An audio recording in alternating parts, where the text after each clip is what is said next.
Hello, magandang hapon. Tayo po ay mag-update sa apartment na pinagawa ni Sir Welipat. Dito po tayo sa taas. Tara, samahan niyo po ako.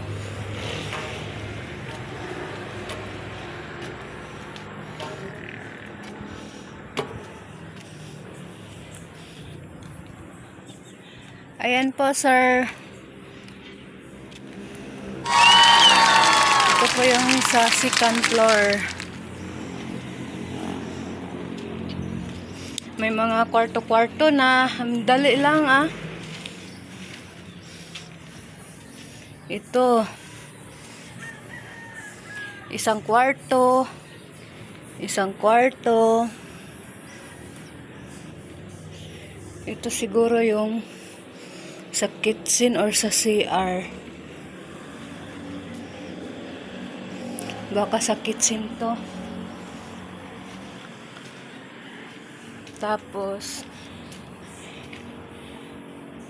kwarto din siguro din to.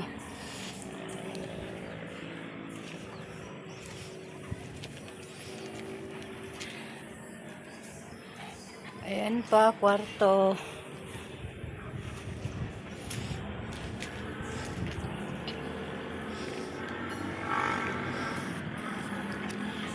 Ito yung pinakaano dito.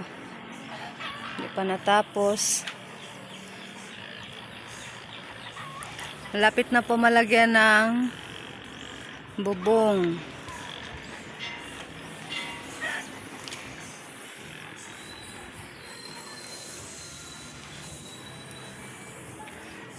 Nagpatugtog ba si Purman?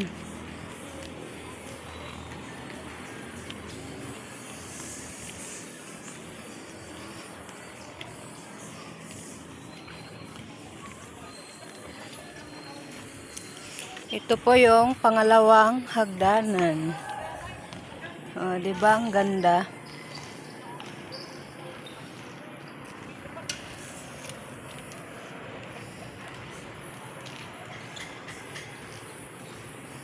Ang ganda, sir, dito sa taas. Malapit na malagyan ng bubong.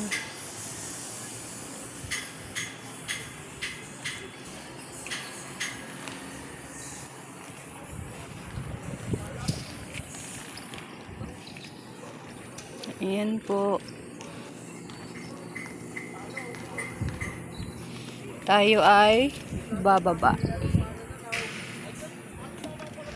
Bababa tayo. Doon tayo sa first floor.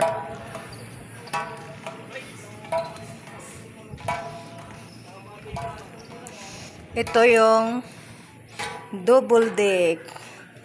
Ito hindi pa nalagyan ng bintana, gawa nga ng paggawa nila. Hindi pa natapos pag welding, kaya ito hindi pa nalagyan. Ito po ay dito sa likod.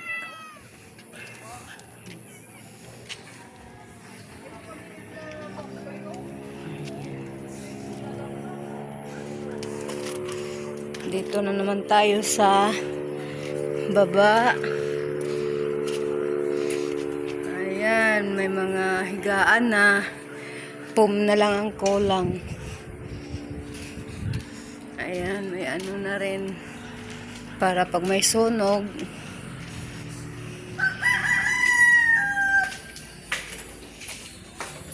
May mga pins. Ayan.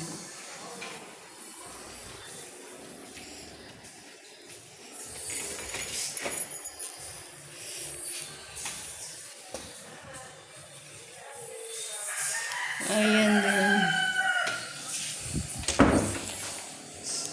Tayo.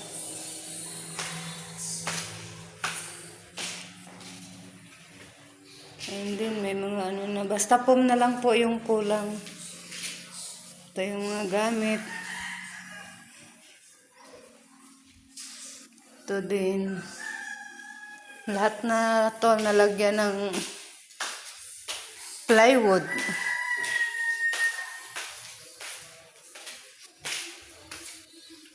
Ito tayo. Kaya ba may nakatira na dito 3.5 yan. Ito. Tsaka, ayan.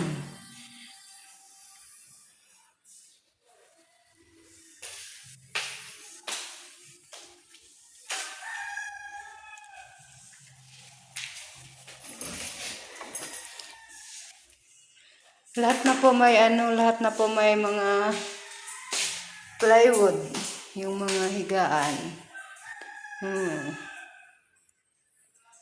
Ibang gaganda.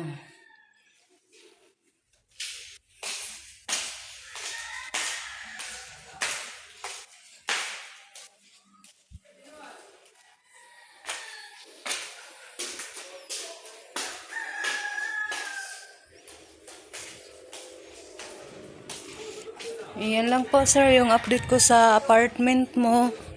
Pasensya na po ulit. Ngayon lang ako naka-update gawa nga ng may nagbabasketball.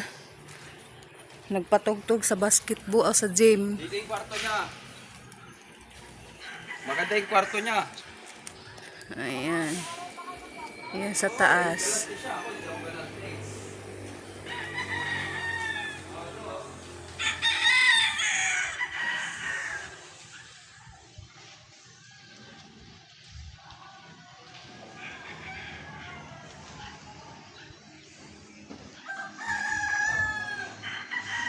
Malapit na po matapos yung sa taas. Siguro mga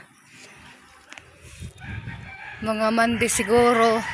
Umpisahan na naman nila doon sa taas para mabilis ng gawa ng malagyan na ng bubong para tuloy-tuloy ang trabaho nila. Kahit na ulan, pwede na sila trabaho at pwede na rin mag-overtime. Yan lang po yung update ko po, sir. Maraming salamat po. God bless. Thank you for watching, guys. Please like and share po. Thank you.